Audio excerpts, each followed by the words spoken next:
What's up guys, this is Void of This Gaming, your channel for fresh Arena of Valor content, and today I've got Cresht support for you as he has not been featured in quite a while on this channel in English.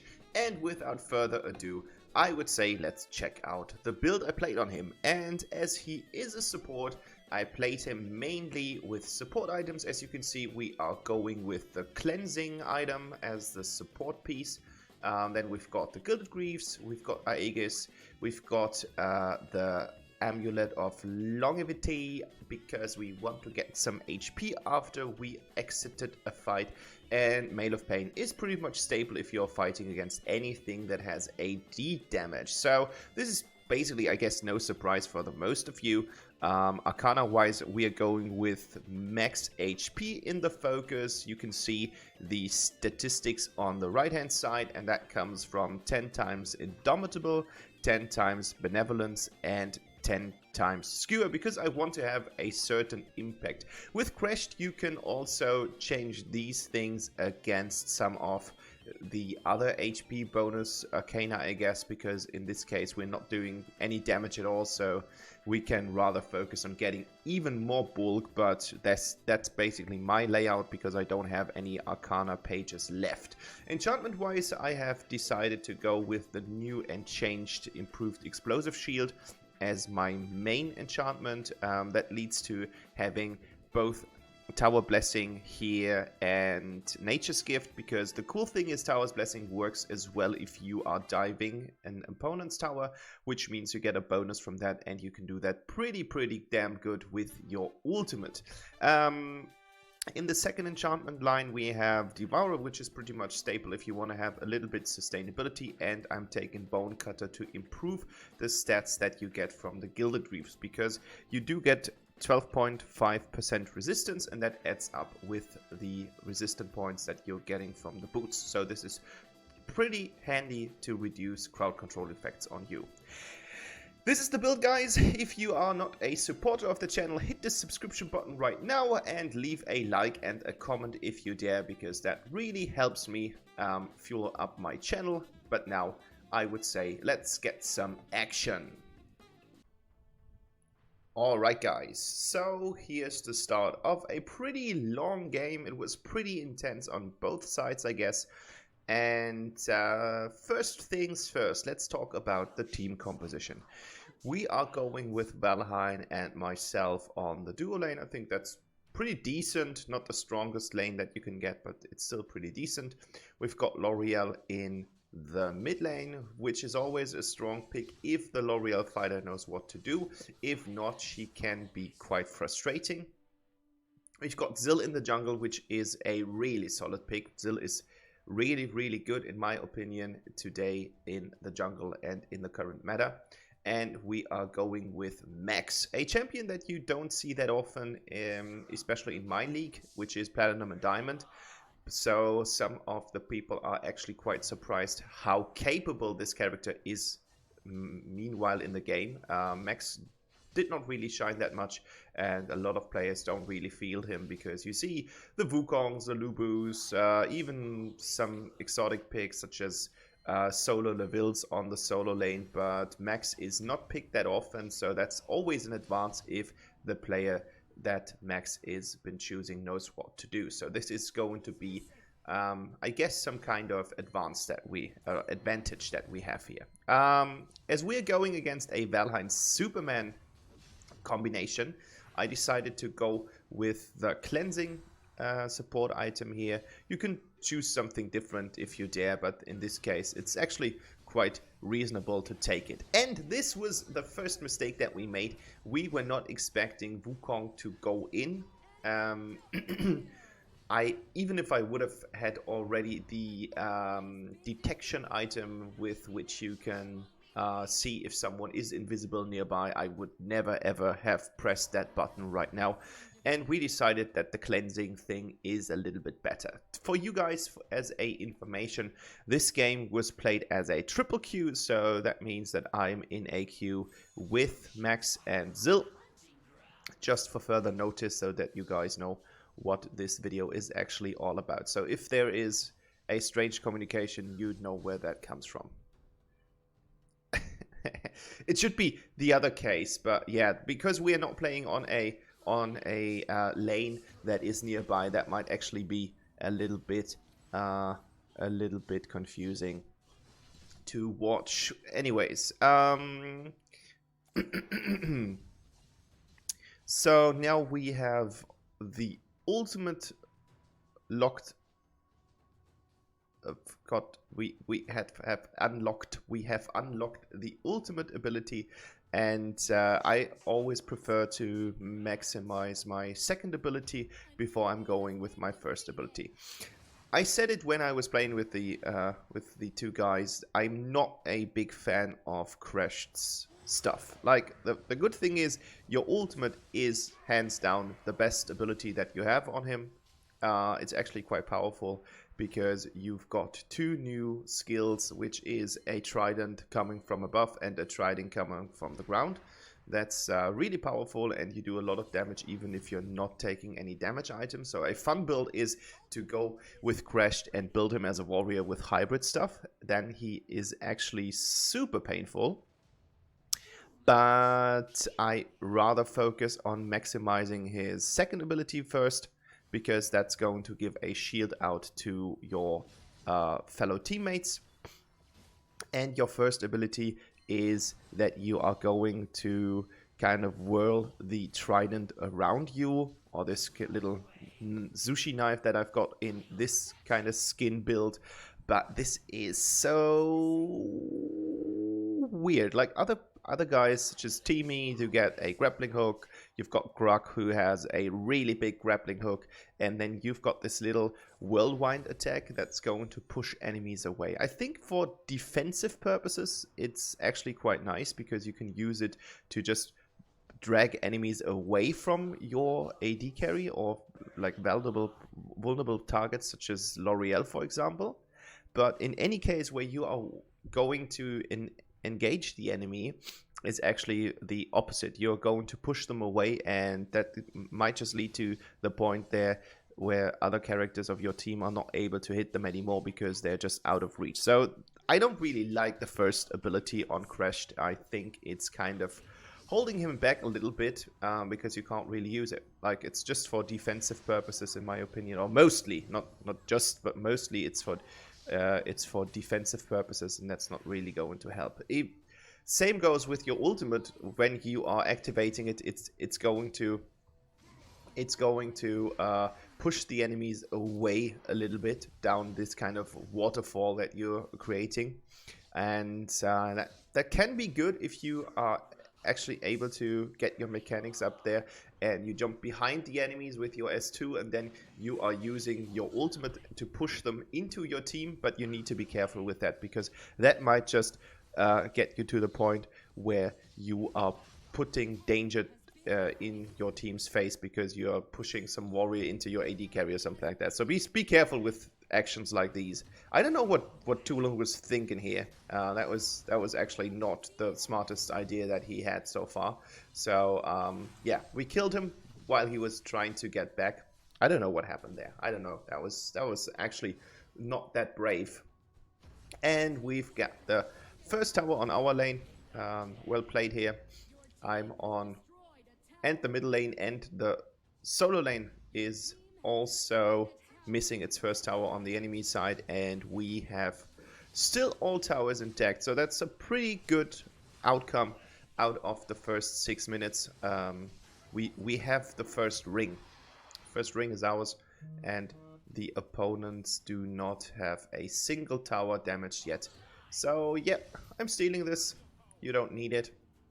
And now I'm going for even more painful business, because right now they are about to get the map buff, and I was just like, thank you guys for all the hard work that you put in, but you don't really need these buffs. I need them more than you do. So that's a really good denial here, and I think for something like that, Cresht's abilities do work really well, because you can actually jump into the bushes, you get the shield, and then you can just drag them away. Like, for example, in this case, like, even if I would have hit Superman and striked him for some damage, the only thing that would have happened would actually be the point where I am going to push him away, and I can't follow up because I don't have the necessary tools for that. So I don't see the point about the S1. I would rather have something like a hook or a stun or a slow effect or something like that, but not a pushback. I don't really see too much utility in this kind of skill, but I don't think that they're gonna change it. Why should they? They had it.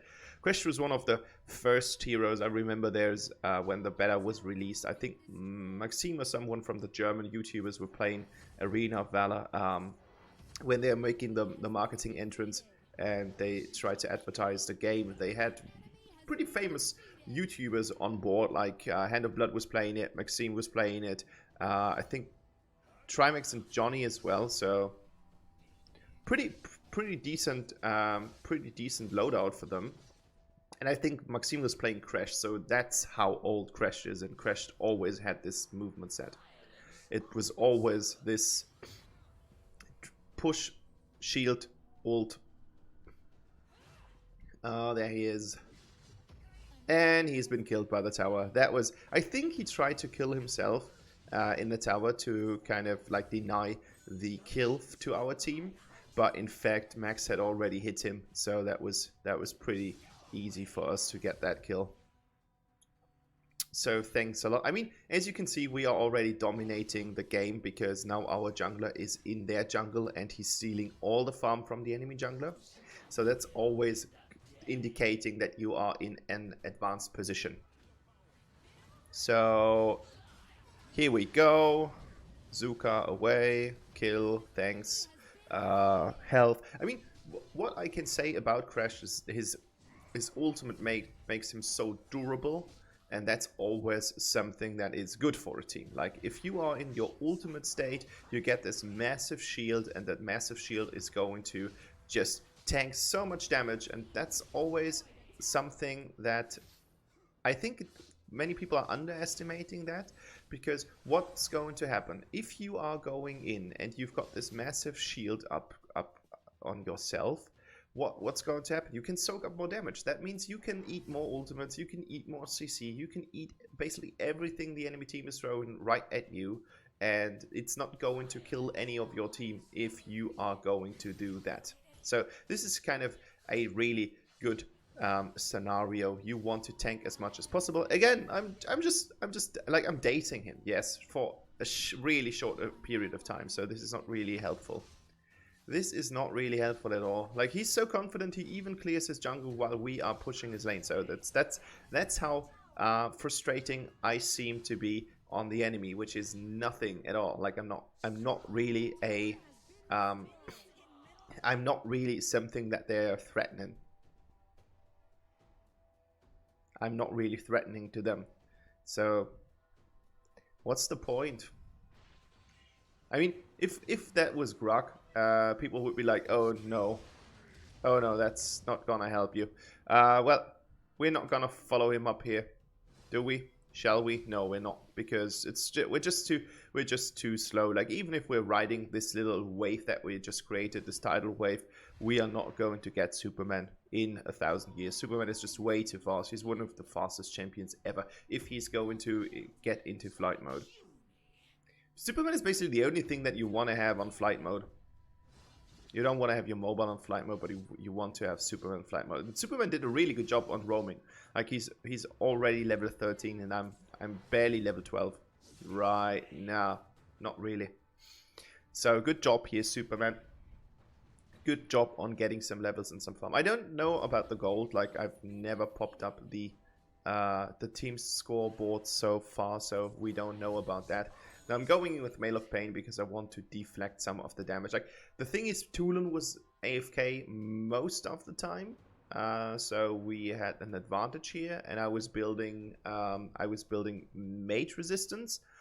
If I had known that Tulun would be absent for so long during this game, I would have gone with Mail of Pain first, and then of course magic resistance second, because it's just not really that helpful. So here we go. And there's a lot of damage coming in. And now we are going to get these two bad boys.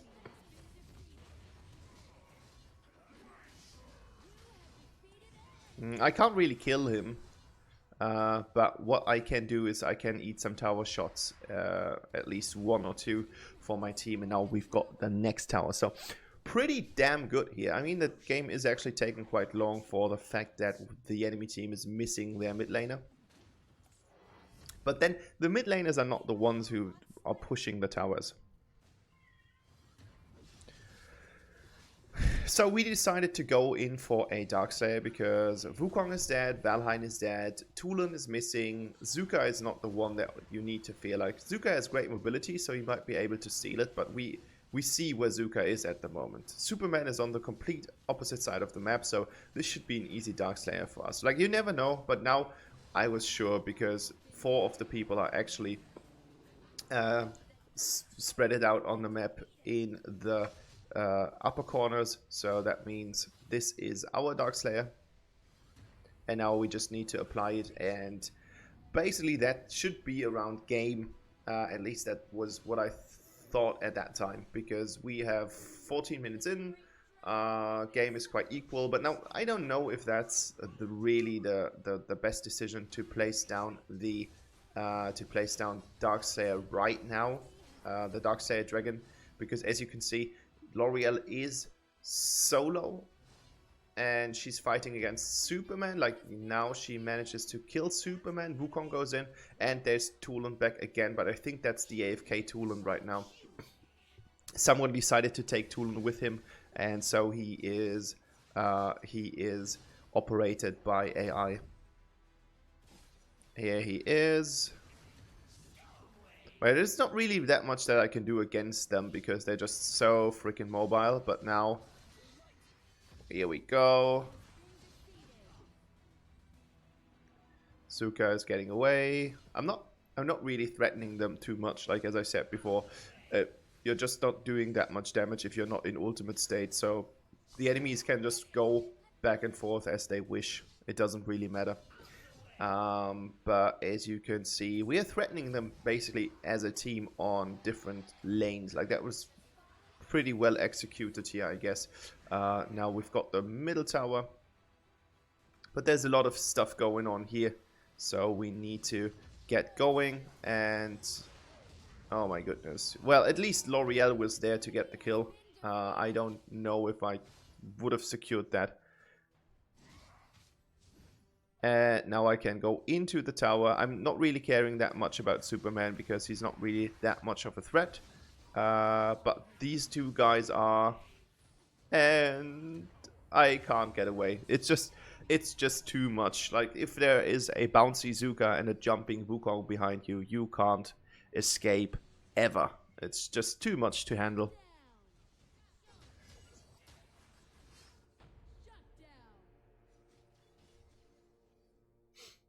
There we go. I mean, that was a little bit confusing, this kind of positioning here and the whole scene itself, the whole gameplay in the last couple of 1 or 2 minutes, because I think if we would have focused on one single lane, we could have just pushed in and get the win. But now we need to build it up again. So we need to build up the pressure on the lanes again. I think Tulin isn't AFK anymore because there's no one to play with him. Maybe he had a disconnect or something. I mean, he's now level 12, so that's a huge disadvantage, and he's missing a lot of gold. So he will not get back into the game on time. It's just not going to happen. I mean, you can just dodge his shots if he's firing from so far away. There's Wukong, but on the other side, I'm not really fearing them too much because they're not really building up a threat. Like, if you have ult ready, you're good to go. You can just go in, and then even if they start to work on your health points, you can just ult in, and everything is fine again because you get this massive shield. So pretty much a bulwark. So dominating 2-2-8. I mean, the score isn't the best, but I was fighting or running around a lot, not being involved. At least we were involved in half of the kills in this game so far. 10 out of 24. Yeah, around 47% or something like that. I can't calculate it. on the very point. Okay, what's going to happen right now? Hello, game. What happened? Oh, I don't know how, but the game just stopped. Okay, here we go again. And as you can see, the game is almost over. I'm in ultimate state. Everyone is still alive. Zill is alive. Superman is dead. We do get 2 more assists. And this is just a matter of time. Yes, we shredded away the life of the core. And that's it. That's the Cresht game. And as you can see, we've got a hero that's super durable. Like, he's got a great shield. He's got the shielding ability. He's got a lot of health. So you can really tank a lot of damage. That's the point. But I think from the whole presence and from the whole skill set, there are better supporters out there. That's my verdict on him. As you can see, second best player, third best player with 9.7%. That's the build. You've already seen it before. And I've tanked about one fourth of the total damage. And as you can see, my impact damage-wise wasn't that much, with about 10%. So that was the game. Thanks for watching, and I hope we see each other soon on this channel in 2 days when we've got another game ready for you.